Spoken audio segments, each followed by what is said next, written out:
We have a very special presentation. It will not be live. Jennifer has another commitment, but she did take time to put together her presentation for us. So right now, I'd like to introduce Jennifer St. Clair. Jennifer is with the University of Florida Health, and I've actually known Jennifer now for probably about, 8 years or so. One of the doctors that she works with, Dr. Dwayne Mitchell, is on our medical advisory board as well. And so she's a clinical social worker, specifically in the neuro-oncology space. She's also the program manager for quality of life and survivorship at University of Florida Health. She works within University of Florida Health in the College of Medicine, and specifically, again, in the Department of Neurosurgery. She received her master's in social work from UNC Chapel Hill in 2007 and became a licensed clinical social worker in 2011. She began working as a brain tumor social worker in 2012 at Duke and continued in this role at UF, University of Florida Health, relocating to Florida in 2016. Jennifer is an outspoken advocate for brain tumor patients, both pediatric patients and adult patients, as well as their caregivers and others that they love. She believes strongly that supporting the entire family system throughout treatment is a pivotal part of brain tumor care. So I think we should roll her presentation right now, if we could. Good afternoon, everyone. First, I want to thank you for taking the time to join me today, despite how busy I'm sure you all are. As caregivers of loved ones with brain tumors, your roles are complex, emotionally demanding, and often pretty isolating. My name is Jennifer St. Clair, and I've been a brain tumor social worker for more than 15 years. I've spent all that time working alongside families and caregivers just like you, and I've seen firsthand how vital your support is to the well-being of our patients.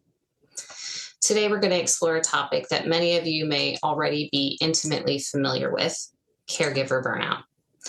The title of our session is Escaping Caregiver Burnout, Understanding and Managing the Challenges. And over the next 30 minutes or so, we will take a deep dive into what burnout is, how to recognize the signs, and most importantly, how to manage and even prevent it. Although being a caregiver is not easy, you are not alone. Let's start by discussing your roles and how caregiving for someone with brain cancer is unique. Next slide. As many of you already know from experience, brain cancer comes with its own set of unique challenges. Unlike some other types of cancer, brain tumors can affect not just the physical health of our loved ones, but also their cognitive abilities, their emotional regulation, their behavior, and generally their personality. Brain cancer is a relentless disease. The treatments, whether surgery, radiation, chemotherapy, clinical trials, or more often a combination of all of them, it can be exhausting for the patients and often for the caregivers too. Each day can feel incredibly unpredictable. One day your loved one may seem almost like their old self, and then the next day they might struggle to communicate or remember simple details. As caregivers, you are doing more than just helping with medical needs.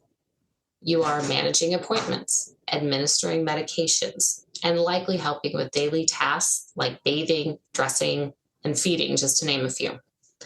On top of this, you provide emotional support in situations where emotions are often running pretty high.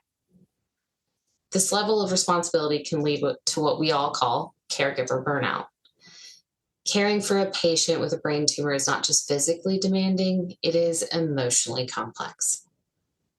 You're witnessing significant changes in the person you love while also dealing with the grief, stress, and uncertainty that comes with that type of a diagnosis. And it's tough.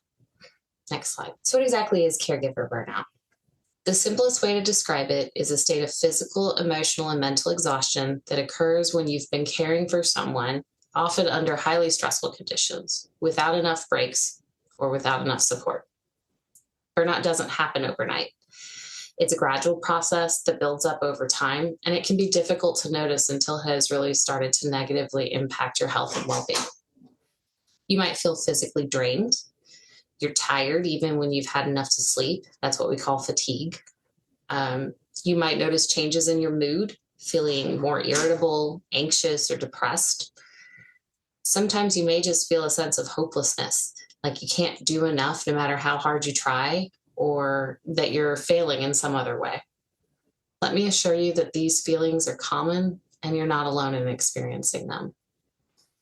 Mentally, burnout can leave you feeling cognitively foggy or forgetful.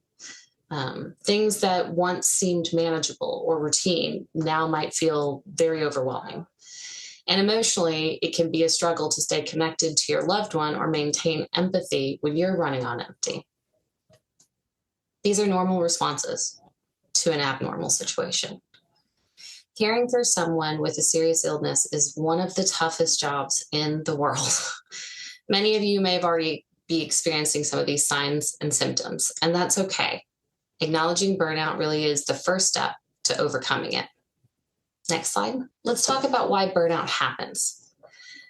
I know you're all feeling the weight of caregiving, and it's important to understand the specific factors that contribute to the burnout in our caregivers. The first cause is long hours and emotional stress. Long hours and emotional stress, just chronic emotional stress. Remember, this is a marathon, not a sprint, and you're on duty around the clock 24/7. Even when you're not actively providing care, your mind is often racing, planning, worrying, or anticipating the next crisis. That emotional labor can be just as draining, if not more so, than the physical aspects of caring for your loved one. Then there's the unpredictability. Brain tumor care often involves managing symptoms that can change from day to day to day. For example, your loved one may be perfectly lucid in the morning, but by the afternoon, they're confused or disoriented.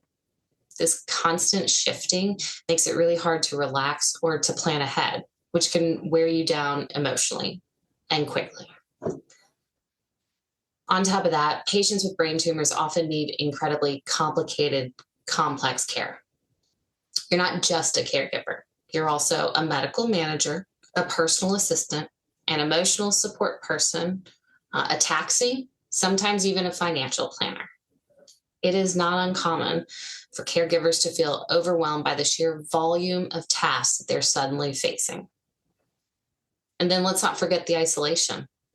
Many of you may have found that as your caregiving responsibilities have increased, your social life has been shrinking. Maybe it's because you don't feel like you're as available. You don't have as much expendable cash, or maybe your friends don't understand what you're going through, and it can feel like you're all alone in this. Next slide. So I want to take a moment to talk about the impact of burnout, both on you as a caregiver, but also on the patients that you care for. First, let's talk about you. Caregiver burnout can have serious effects on your health.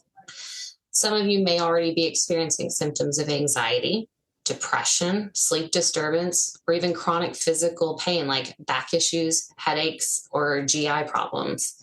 These are common physical responses to prolonged periods of stress. Burnout can also make it hard to stay motivated, and you may start to withdraw socially or feel disconnected from things that you always used to bring you joy. For many caregivers, guilt is also playing a huge role in this. You want to be there 100% for your loved one, but when you're burnt out, it's just not possible. And that's okay, because you're human.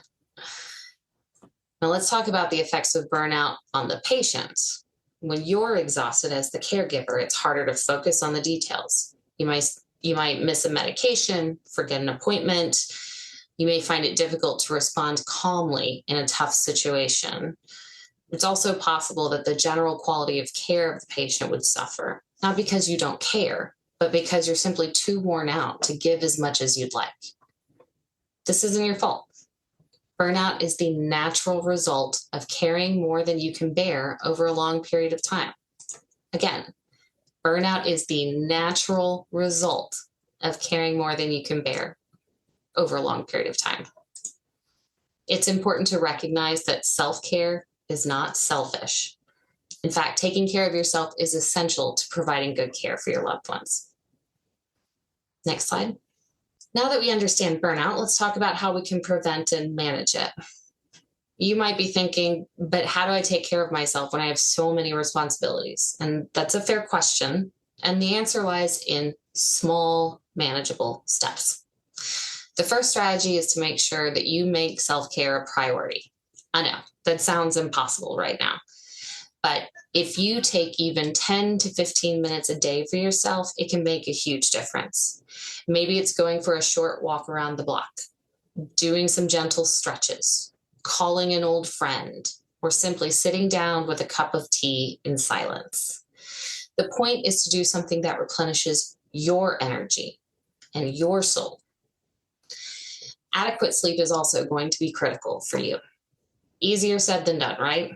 But sleep deprivation compounds stress and it can make burnout much worse. If possible, try to establish a good sleep routine and stick to it as closely as possible. Maybe you ask a family member or a friend to step in for an evening just so you can get a full night's sleep or a few hours rest. Let's now talk about seeking support for yourself as a caregiver. Many caregivers feel like they do everything alone, but you don't have to. There are support groups out there, both in person and virtual, that provide safe spaces to share your feelings and experiences with others who understand exactly what you're going through. They're speaking your language. Counseling can also be incredibly beneficial in helping you process the intense emotions that come with caregiving. And finally, don't underestimate the value of respite care for yourself. Respite care allows you to step away for a few hours or even days while a professional caregiver or another family member takes over. Taking breaks doesn't mean you're neglecting your loved one or that you don't care.